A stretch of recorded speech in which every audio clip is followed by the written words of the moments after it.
If your videos lag while editing in Premiere Pro, especially with 4K or high-resolution footage, proxy files can make a huge difference.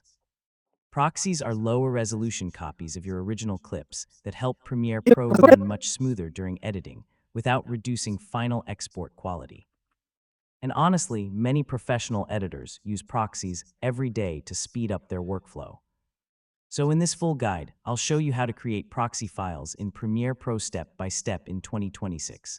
First, open Adobe Premiere Pro and create or open the project you want to edit. Now import the video clips you want to use into the project panel. Inside the project panel, select the clips you want to create proxies for.